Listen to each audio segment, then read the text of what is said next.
மயிலாடுதுறையில் சிறுமிக்கு கட்டாய திருமணம் செய்து வைத்த பெற்றோரை போலீசார் வலைவீசி தேடி வருகின்றனர். காதலன் மற்றும் தாலி கட்டியவர் போக்சோவில் கைது செய்யப்பட்டுள்ளனர். சிறுமியின் வாழ்க்கையில் நடந்தது என்ன? மயிலாடுதுறை மாவட்டம் தரங்கம்பாடி நாட்டார் தெருவைச் சேர்ந்த தவசிமுத்து என்பவரின் மகன் 22 வயதான உதயகுமார். கல்லூரி மாணவரான இவர் மயிலாடுதுறை பகுதியைச் சேர்ந்த 10ஆம் வகுப்பு மாணவியை காதலித்து வந்துள்ளார். இவர்கள் இருவரும் நெருங்கி பழகி வந்தது சிறுமியின் பெற்றோருக்கு தெரிய வந்துள்ளது.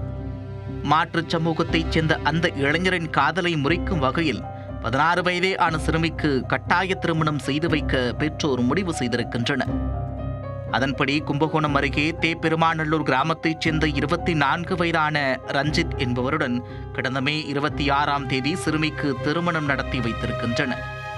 கட்டாய திருமணத்தை விரும்பாத சிறுமி காதலன் உதயகுமாரை செல்போனில் அழைத்து தன்னை கூப்பிட்டு செல்லுமாறு வற்புறுத்தியதாக கூறப்படுகிறது.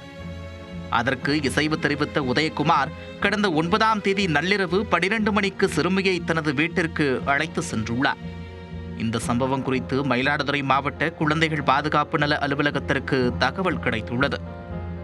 இதனையடுத்து மயிலாடுதுறை அனைத்து மகளிர் காவல் நிலையத்தில் புகார் அளிக்கப்பட்டுள்ளது. புகாரின் பேரில் அனைத்து மகளிர் காவல் நிலைய போலீசார் விசாரணை மேற்கொண்டுள்ளனர்.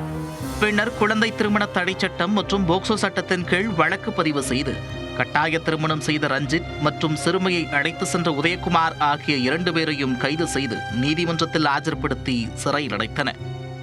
மேலும் 16 வயதான சிறுமிக்கு திருமணம் செய்து வைத்தது தொடர்பாக அவரின் பெற்றோர் மற்றும் இளைஞர் ரஞ்சித்தின் பெற்றோர் மீதும் வழக்கு பதிவு செய்யப்பட்டுள்ளது. 4 பேரும் தலைமறைவானதால் அவர்களை பிடிக்க போலீசார் வலைவீசி தேடி வருகின்றனர்.